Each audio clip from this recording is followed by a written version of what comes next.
Coming up on Mountain News this morning, we'll take a closer look at one man who stole a school bus earlier in the week. And there was a dangerous fire truck wreck that sent multiple firefighters to the hospital. Dedicated to Eastern and Southern Kentucky, this is WYMT Mountain News This Morning.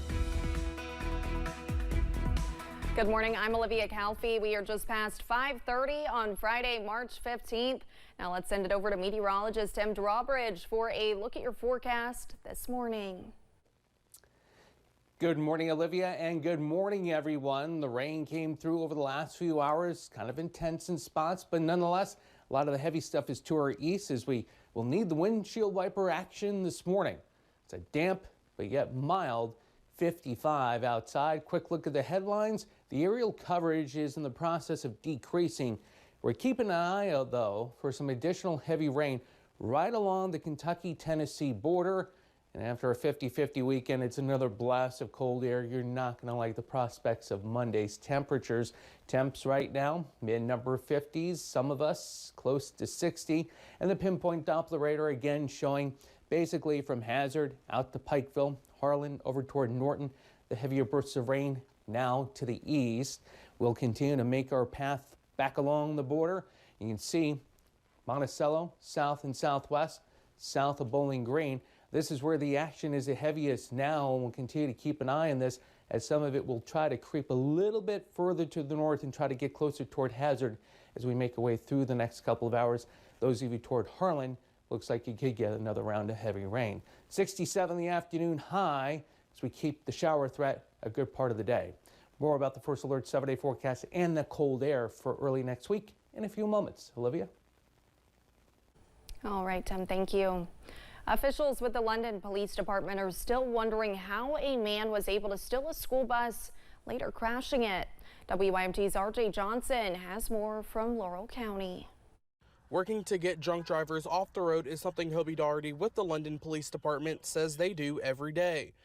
On Tuesday, police say 26-year-old John Driscoll stole a school bus from South Laurel High School, then crashed it near the intersection of Middle Ground Way and Sublimity School Road. We strive to make sure that we get intoxicated drivers off the road and to make sure that all the citizens are safe the best that we can.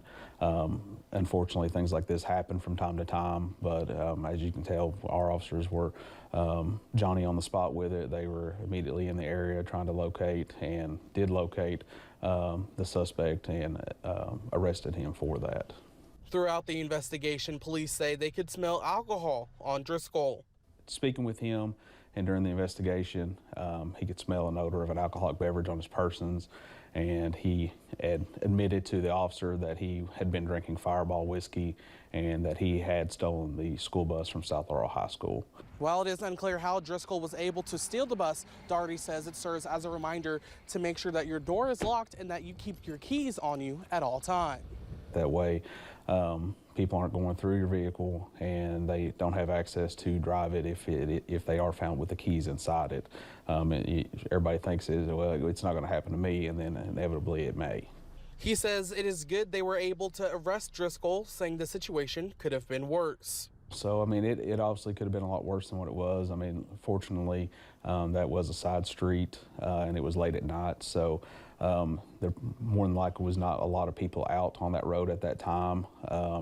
And, you know, we're thankful for the witness to kind of give us a description of who had left the bus and was able to pinpoint us or point us in the right direction. In London, RJ Johnson, WYMT Mountain News.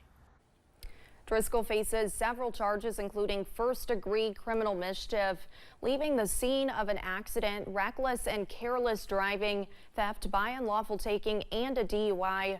He is being held in the Laurel County Detention Center. In West Virginia, a Green Valley fire truck crashed on Grassy Lick Road yesterday, sending all 4 firefighters to the hospital. One of them had to be life-flighted by a helicopter. Green Valley firefighters say 3 of those firefighters remain in the hospital with non-life-threatening injuries. All 3 are in stable condition. Troopers say the truck was headed to a structure fire in Wayne County when it ran off one side of the road, overcorrected, and went off the other side of the road. I was nervous, very nervous. This is my family, and when I know that I got 4 brothers in that vehicle that are hurt, you know, it just gives me cold chills. Justin Atkins says the insurance company will determine if the fire truck is salvageable. Right now, the department has 3 fire trucks and a mutual aid agreement with Barberville to help with calls. In northern Kentucky, state police are investigating after a man was shot and killed by Covington police. It happened overnight Thursday at an apartment complex in Kenton County. 2 Covington police officers responded to a call about an attempted burglary. They found a man with a knife beating on an apartment door. The officers say the man came at them and they responded with gunfire. The suspect, whose name has not been released, was pronounced dead shortly after the shooting. A Southern Kentucky teacher is facing sexual abuse charges and made his first court appearance yesterday. State police arrested Liney Henriquez Wednesday. His arrest citation says he was a high school teacher and middle school baseball coach in Whitley County. The citation says a school resource officer reported Henriquez had exchanged nude photos with 2 female students. Police say Henriquez admitted to touching the 2 girls inappropriately while on campus. Another Whitley County man is behind bars after police said he posted sexually explicit images of children to a social media account. 35-year-old Mark McFadden has been charged with 3 counts of possessing matter portraying a child under the age of 12 in a sexual performance. Kentucky State Police troopers say a search warrant was issued for McFadden's cell phone. He was taken to the Whitley County Detention Center. In Harlan County, a Kaywood man is facing charges after a standoff with police. It happened earlier this week when deputies with the sheriff's office tried to perform a traffic stop. After leading police to a home on Sawmill Hollow Road, Nicholas Holloman barricaded himself and placed furniture in front of the entrance. Police were eventually able to arrest him. Holloman was taken to the Harlan County Detention Center. In Laurel County, a man is accused of leading police on a chase. Deputies say they tried to pull over Jordan Martin on his motorcycle for a traffic violation on Wednesday. Martin took off, exceeding speeds of more than 90 miles per hour. The chase lasted for 6 miles before he ran off on foot. Deputies were able to catch him. Martin is facing several charges, including fleeing police. The Pritchard Committee for Excellence released its 2024 academic snapshot for each Kentucky school district. Every year since 2018, the committee spends 6 months gathering data from the Kentucky Department of Education on school districts. Then they release their snapshot that shows stats like learning progress or graduation rates. Leaders at the Pritchard Committee say the report sparks discussion. We don't improve one of those outcomes without improving multiple, and we want the community to really feel inspired in a sense of ownership, that they are part of improving outcomes. Officials added that the most disheartening statistic they found is a drop in college enrollment in recent years. A bill that would put a school choice constitutional amendment on the ballot cleared another hurdle yesterday in Frankfort.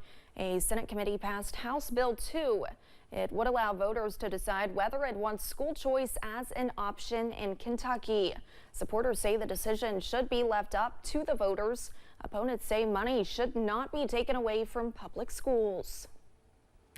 Yesterday, Governor Beshear unveiled significant strides in the state's medical cannabis initiative. The Beshear administration introduced 5 new regulations for those with qualifying conditions to obtain medical cannabis cards. It's ahead of Senate Bill 47 going into effect in 2025. The new law allows those who need medical cannabis to obtain it in Kentucky with a medical card. One health department in the region is working to advance the knowledge of expecting mothers. The Floyd County Health Department is offering a free maternal health education course to help mothers prepare for their new role. Instructor Sydney Johnson says the goal is to give moms the confidence to parent better, not to judge them. The courses are offered via Zoom on Tuesdays and Thursdays. And when we return, soon consumers could see new packaging labels on their products that meet cybersecurity standards. And a wet start to our Friday. The weekend forecast kind of looks like it's a continuing trend, the infamous 50-50. But there's a blast of cold air coming too. How cold? We'll let you know. First Alert 7-day forecast is coming up right after this.